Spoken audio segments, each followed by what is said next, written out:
Hey, this is Trinity, often David's camera person. He's asked me to write this post and narrate it because he's too damn lazy to do it himself.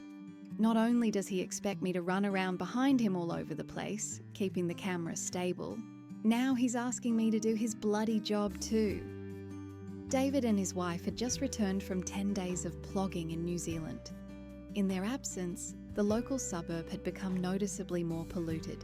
The change was stark. 10 days without their usual routine, and the area had seemingly surrendered to the litter. The extent of their impact became suddenly painfully clear.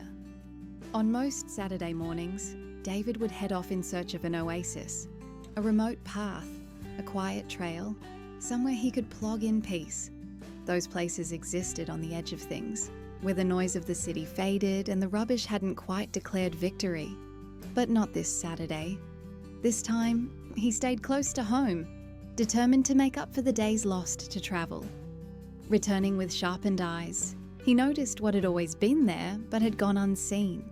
In a way, it was like bringing back a souvenir from the trip, a new clarity.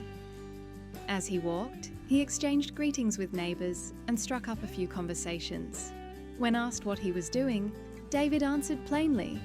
He films himself picking up rubbish. Odd perhaps, but truthful. That's plogging. He explained how he and his wife usually plog 3 times a week around Kuraby. During their time away, the litter had accumulated quickly. One passerby observed that things were getting worse, and David agreed, though not because people cared less. He saw it as an issue of density. Pack more people into a place, and the chance that a few will litter grows. Once that litter becomes visible, it reshapes how the whole place feels. People stop seeing it. Worse still, they begin to believe it belongs. That this place is meant to look like that. That it isn't worth the effort of keeping clean. That's one of the hidden dangers of litter. It isn't just physical pollution. It wears down care itself. It breaks the link between people and place.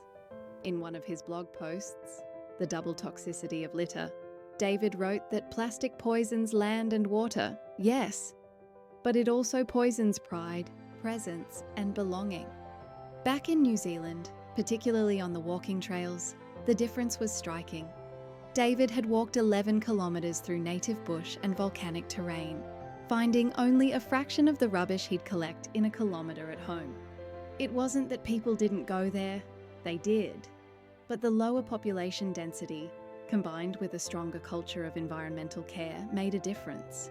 Not just policy, but perception. The same trained eyes had travelled with him to Uganda, where he'd joined a reforestation project called Plog and Plant. They soon realised that opportunities to plant trees are limited, but opportunities to plog are everywhere. In rural Uganda, littering often stemmed not from carelessness, but from a lack of bins. Here in Brisbane, there are bins every 50 metres. And still, people litter. David was less forgiving of that. The infrastructure exists. The resources are here. What's missing is will. A local man shared a story. His wife used to go out every morning in Durban with a bin bag, cleaning the street for 5 doors in both directions. Vendors told her it wasn't her job, but she did it anyway. Some children began to help. The street changed, and maybe so did a few minds. There's a man near Svoboda Park who does the same. For 20 years, he's been picking up rubbish. Quietly, no videos, no blog posts. Just a simple, sustained defiance against decline. Svoboda Park itself was once the farm of Jiri and Gloria Svoboda. They escaped communist Czechoslovakia and built a life here in Australia.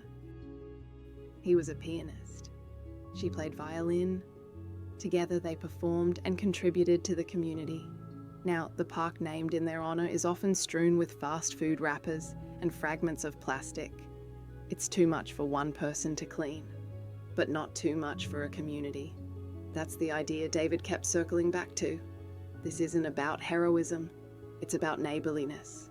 It's about picking up a few pieces on the walk home from the mosque, about tidying the street after a game of cricket, about recognizing shared space as shared responsibility.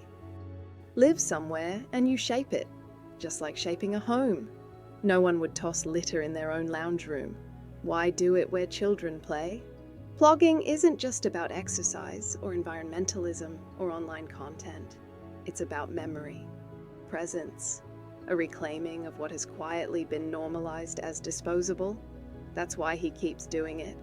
Not for followers, not for applause, for the quiet, for the conversations, for the hope that someone might see and think, I could do that. Because everyone consumes, so everyone should clean and leave the world just a little better than they found it.